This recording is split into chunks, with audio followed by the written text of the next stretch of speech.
So you or a loved one got hurt at Walmart. What's next? Maybe you tripped on something. Maybe there was something that fell on you and you got severely hurt. Maybe you fell and you broke a bone on something wet. What happens next? We're going to dive into how to protect your case, what that kind of case might entail, length of time, average potential settlement, and more. Sit back, tune in, and we're going to dive into the Walmart case. Before we get into it, make sure to hit that subscribe button and follow along where I will protect your future injured case.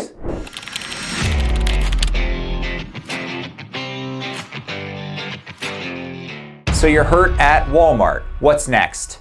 The first thing you might want to think about doing, because this kind of case is called a premises liability case, just so you know the kind of legal jargon behind it.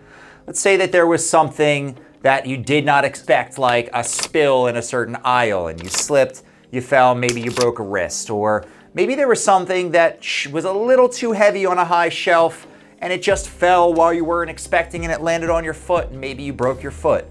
Again, I'm making up hypotheticals, but there's a lot of stuff in Walmart that could fall and hurt somebody, and sometimes they don't have enough people that are kind of monitoring every single one of the aisles to prevent something preventable, like what might have happened to you. The way that these cases typically work, and what I strongly suggest, is number one, make sure you get pictures and video of the entire scene. If you don't get pictures and video of the scene, you might not be able to recall exactly what happened a few years later if you're in a deposition or go to trial on your injury case. So number one, make sure that you document the scene. Number two, the next thing you want to think about is going to management and asking for an incident report to be made. If there isn't an objective analysis, yes, it is a little biased because it's them trying to CYA and ensure that they protect themselves, but I do strongly suggest you just ask for an incident report to be made from management at that particular Walmart. This is not something that could be viewed as litigious. This is something that's a part of their corporate protocol. And if you got hurt and you broke a bone, I know you might be scrambling, you might be, rushing to get out of there, to go to the hospital. All that I would recommend you do is just let them know it happened. If you're on a rush out, just say, hey, just want to quickly let you know this happened. We might want to just get something in writing because we got to go to the hospital right now. If you're with somebody, let them take care of that. But I do suggest, in addition to documenting, let them know that it happened so that they can create an incident report, which is an objective analysis of this event did happen here and here's when it happened. Number three, you may want to think about getting a lawyer early. With these kinds of cases, there is a rule when it comes to evidence that, let's say that video that caught your fall is on a loop, and every, say, 15 days, that loop deletes the video from 15 days ago. Walmart, actually, it's perfectly ethical for them to have that kind of loop and delete video on a specific repetitive type of schedule.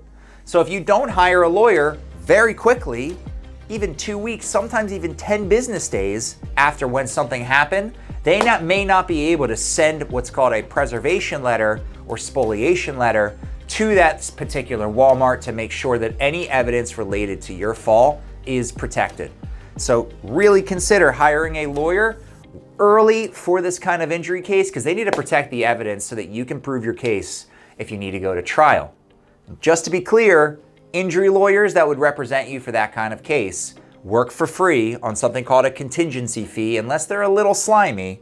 So you should have no hesitation to talking to a lawyer, engaging them in a contingency fee agreement, and having them do that work for you to protect your case.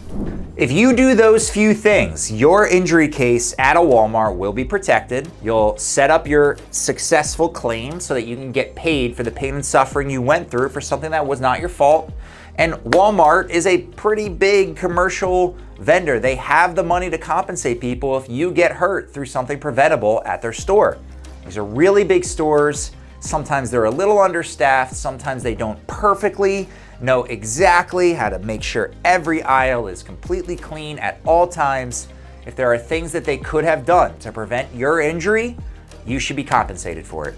So that's what you should do to protect your Walmart injury case. My name is Ethen Ostroff. I'm a personal injury lawyer. I'm happy to be a contact for you if you are going through something like this. If not, make sure to hit that subscribe button, follow along, where I will help you with your future personal injury case.